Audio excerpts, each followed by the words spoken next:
دوسرے نمبر پہ جو ہندوستان کے مسلمان ہیں، ان دنوں میں جب پاکستان بھارت جنگ چھڑی تھی تو اس میں ان کا موقف بہت متذبذب ہوا۔ بہت سے لوگ ایسے تھے جو خاموش تھے، ان کا کوئی موقف نہیں تھا، نہ وہ انڈیا کے افواج کا ساتھ دے رہے تھے نہ وہ پاکستانی فوج کا۔ کچھ لوگ ایسے تھے جو اپنے انڈین فوج کا ساتھ دے رہے تھے، کچھ لوگ ایسے تھے جو پاکستانی فوج کے حق میں لکھ رہے تھے، سوشل میڈیا پہ کمنٹ کر رہے تھے۔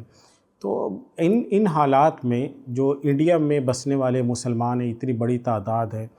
ان کا موقف کیا ہونا چاہیے اور اسلام کی کیا تعلیمات ہیں اس حوالے؟ دیکھیے، جو میں نے معاہدوں کی اتنی ساری مثالیں دی ہیں نا، یہ ہندوستان کے مسلمانوں پر بھی یہی بات صادق آتی ہے۔ انہوں نے آئین ہندوستان کے جو آئین ہے وہ بھی ایک ایگریمنٹ ہے۔ اس ایگریمنٹ کے ساتھ جتنے بھی لوگ وہاں رہتے ہیں نیشنلٹی کے ساتھ تو ان کو اپنے آئین کی پابندی کرنا ضروری ہے، تا وقت ہے کہ ان کے جو فرائض ہیں، عبادات ہیں، وہ متاثر نہ ہوں اس میں۔ تو ہندوستان کے مسلمانوں کو آپس میں ان کو بیٹھنا چاہیے اور وہ اپنا فیصلہ خود کریں، بجائے اس کے کہ پاکستان سے کوئی یہاں سے بیانات داغے جائیں، ان کو پریشان کیا جائے، یا وہ وہاں سے الگ سے کوئی چیز شروع کریں۔ اس کی بجائے جو ایگریمنٹ انہوں نے آئین کی شکل میں کیا ہوا ہے اس کی پابندی کریں، امن و امان قائم رکھیں، اور اگر ان پہ ظلم ہوتا ہے جیسا کہ مودی حکومت اور یہ جو کچھ کرتے ہیں تو اس کے لیے آئین کی روشنی میں، آئین کے تحت بہت کچھ ان کے پاس مواقع ہیں اپنے ظلم سے بچنے کے لیے، اپنے پیغام کو دنیا تک پہنچانے کے لیے۔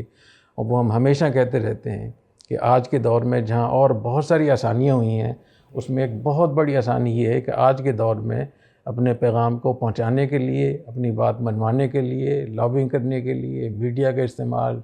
احتجاج کا طریقہ کار وہ اتنی زیادہ ہیں، لیکن بنیادی طور پہ یہ شرط ہے کہ ہندوستان کے مسلمان اکٹھے ہو کر اپنے پیغام کو لوگوں تک پہنچائیں۔ تو وہاں کا جو سیکولر آئین ہے وہ ہندوستان کے مسلمانوں کو بہت تحفظ دیتا ہے، صرف مسلمانوں کو نہیں، جتنے وہاں سکھ رہتے ہیں، جتنے وہاں عیسائی رہتے ہیں، دوسری اقلیتیں رہتے ہیں، سب کے لیے ایک بہت بڑی وہاں کا جو سیکولر آئین ہے وہ نعمت ہے بہت بڑی۔ تو اس کو وہ مضبوطی سے پکڑیں اور اپنے فیصلے خود کریں۔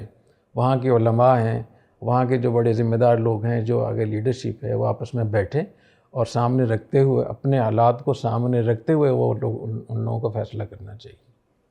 اور میرا یہ خیال ہے کہ اگر وہ ایسا کریں گے تو ان کے لیے ہر جگہ راستے ملیں گے۔ ان کے لیے ضروری نہیں ہے کہ وہ پاکستان کے ساتھ جنگ ہو تو وہاں بھی وہ بھی جنگ شروع کر دیں، بلکہ اس کی اجازت بھی نہیں ہوگی ان کے لیے۔